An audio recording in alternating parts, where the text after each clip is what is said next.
María Eugenia, cuando vos decías, hay 28 años de peronismo que dejaron esto y nosotros en 3 años y medio hicimos lo que pudimos. Y uno mira las encuestas, incluso el desarrollo, los resultados electorales de los últimos, de hace 2 años, de hace 4, uno ve que en la zona donde más pobres vive, que es en el conurbano, es donde al peronismo mejor le va. Creo que hemos tenido 3 años y medio muy duros, muy difíciles, y yo como gobernadora de la provincia que recorre todos los días la provincia, un hospital, una escuela, la casa de alguien, y todas las semanas un barrio pobre desde hace 16 años, así que a mí la pobreza no me la cuenta nadie, y sé lo que pasó durante esos 16 años. Te puedo decir que sí que han sido años difíciles, sobre todo no tanto para los sectores más pobres, porque esos han sido los más protegidos por el Estado, tanto nacional como provincial, sino sobre todo para las familias de clase media. Entonces, ¿por qué simpatizan con el peronismo, con Cristina, históricamente? No digo después de estos 3 años y medio, después de Scioli. Vos ves los resultados en el conurbano en el 2015 y donde más fuerte era, siempre es relativo a cómo se ve la elección en general, pero mucho más fuerte. Vos ves el mapa, que es amarillo, que es azul, y en la zona sur del conurbano, que es donde más pobres hay, más votan peronismo. Una y otra vez, vos ves los intendentes, ¿de qué partido son? En la zona sur del conurbano es donde vota más peronismo. ¿Por qué?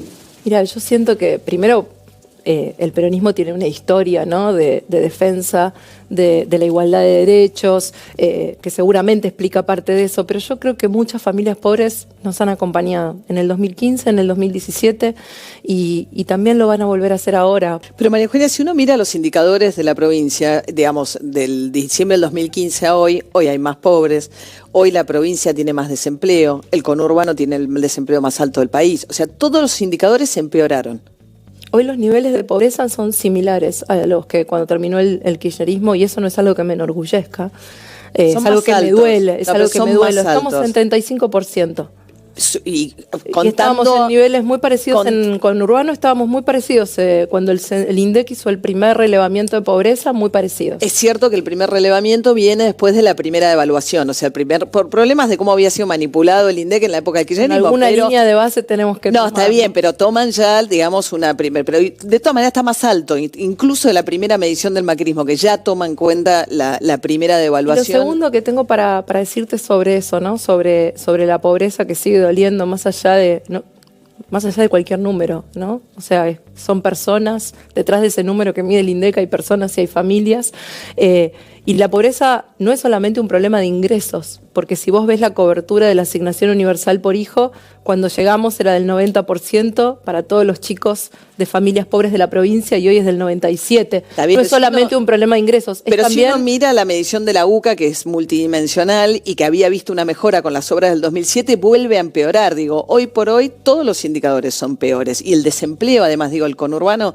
que seguro que sabes. O sea, ¿sabes que en la medición de la UCA una de las cosas que se reconoce y que además se muestra en la mortalidad infantil es la mejora de la cobertura de salud? Está reconocido que la cobertura de salud mejoró en la provincia de Buenos Aires y hoy tenemos la mortalidad infantil más baja de la historia, que eso también es un aspecto importante vinculado con la pobreza. Y eso tiene que ver con haber resuelto todas las guardias de los hospitales públicos provinciales y que hoy la gente tenga un lugar a donde ir en la emergencia, de hacer un acompañamiento a la embarazada distinta y que los partos complejos vayan a los hospitales que tienen más complejidad. Pero te lo planteo en los SAME. siguientes términos. Si el proyecto es Macri político y el proyecto es un modelo económico que uno ve que al conurbano con Macri le fue mal. O sea, uno por ahí habla con dirigentes del PRO y dice, bueno, la que la tiene más difícil es María Eugenia. Que no la tiene difícil María Eugenia, en todo caso es lo que pasa en el conurbano, porque es un modelo que apuesta claramente mucho más a sectores agroexportadores, mucho menos a la industria, mucho menos a todo ese empleo que se destruyó en el conurbano. Entonces, ¿por qué volvería a apostar el conurbano por alguien que es finalmente un modelo económico que al conurbano lo tiene hoy peor de lo que estaba hace 3 años? Primero, de vuelta, te planteo qué es peor, ¿no? Si vos le preguntás a alguien que vive en San Miguel o 3 de febrero, como estuve recorriendo los últimos días, si está peor después de que le pusieron el asfalto en su casa y esperó 40 años y ahora se puede poner unas zapatillas de color blanco, y a lo mejor no te dice que está peor, o si le preguntás al que se sube al metrobús y espera en una parada techada y no abajo de la lluvia y tiene una rampa para discapacidad, si es discapacitado para subirse al colectivo, digo, hay cosas en las que seguramente no está bien y hay otras donde seguramente se siente mejor, ¿no? El trabajo Por supuesto que hay sectores más afectados que otros. También hay otros que crecieron y que se pueden desarrollar en el conurbano. Cuando uno ve, vos das todas estas cifras, son cifras parciales de algunos lugares, pero cuando vos ves las cifras generales sobre evolución del consumo del último año, y son cifras que pocas veces en la historia del país, es decir, caídas de 10%, de 15%, en algunas áreas de 20 y pico por ciento. En un año tanto, esto no pasa casi nunca, aún en un país con las crisis que tenemos. Lo mismo cuando ves inflación. Inflación del 50 por 55, como es la anualizada que dio hoy, y tenés que irte antes del 91, ni siquiera en el 2002, después de la mega devaluación de Duhalde, hubo tanta inflación. Entonces, lo que yo te pregunto, porque cuando uno le pregunta al gobierno nacional, lo que dicen es que fuimos demasiado buenos. Esa es la explicación básicamente. Te dicen, era ajuste o endeudamiento, hicimos endeudamiento para evitar el ajuste, y después pasaron cosas y fuimos demasiado optimistas. A mí me parece una explicación demasiado benévola o demasiado autocomplaciente. ¿Vos tenés ese mismo punto de vista? ¿Creés que se cometieron errores realmente graves en el manejo de la gestión económica? ¿Qué es lo que ves de eso? Primero, lo primero que veo es que hay una realidad dura para muchos bonaerenses que no desconozco, y por eso durante todos estos años fuimos desde la provincia acompañando esa realidad. Para todo este sector de pymes que la pasó mal, el Banco Provincia, que porque nosotros no le pedimos plata, esta vez sí puede dar créditos. En la época del gobierno anterior se daban 60.000 créditos, nosotros pasamos a dar 80.000, pero además hoy estamos descontando cheques a las pymes al 29% en el Banco Provincia, justamente para sostener el trabajo que generan. O de la misma manera el 50% de descuento a supermercados en esto de la caída del consumo, para que 4 millones de bonaerenses... Son paliativos. Exacto, para justamente porque no desconocemos la situación. Ahora, yo creo que el punto de partida fue muy difícil, y lo más difícil que tuvo es que era una economía enferma sin síntomas. Los argentinos no sabíamos cuán enferma estaba nuestra economía, porque era de esas enfermedades que vos tenés pero no tenés ningún síntoma, pero que inevitablemente si vos la seguís dejando avanzar, en algún momento te va a dañar gravemente, ¿no? Bueno, esto es lo que pasaba en el diciembre del 2015. Teníamos un déficit muy alto, y eso que gastábamos mucho más de lo que ingresaba, en algún momento iba a estallar, y usar el Banco Central también en algún momento iba a estallar, y fuimos tratando de corregir con el menor daño posible, sin tocar nunca el gasto social, para justamente cuidar a los más vulnerables. El proceso nunca podía ser un proceso exento de dificultades, Ernesto, porque el punto de partida era muy difícil. Está bien, entonces es la herencia recibida, fuimos demasiado buenos, ahora en el medio hubo alguien que dijo, yo el lunes vengo y empieza la fiesta. Es decir, hubo alguien que dijo, yo voy a devaluar y no va a haber efectos en la inflación, y sin embargo todo el mundo le decía, mirá que va a haber efectos inflacionarios. Y hubo otro que hizo una tablita de inflación que, pese a que por un lado aumentaban las tarifas y devaluaba, la tablita de inflación era la tablita de metas era tan optimista que había que meter una super tasa para poder manejar los precios. Y en el medio de eso hubo un sobreendeudamiento como pocas veces, a una velocidad que nunca en la historia argentina, y mirá que nos hemos endeudado. Entonces, todo eso junto, obviamente hay una situación que recibe, obviamente hay una intención buena, pero en el medio hay un montón de medidas y efectos que terminan en una situación muy delicada en términos sociales, etcétera, que es lo que vemos ahora. ¿No hay nada que se hizo mal? No, pero sin duda hay errores internos, hay factores externos. Yo creo que más que hacer un análisis de todo lo que pasó, me parece importante ver dónde estamos parados hoy para poder tener un futuro mejor. A ver. Para empezar, la Argentina está recuperando su energía. Cuando hablamos de industria y del cordón del conurbano, no hay empleo industrial si no hay gas. Estamos creciendo y le estamos vendiendo cada vez más trabajo argentino al mundo, y no solamente la carne, la miel, como te conté recién.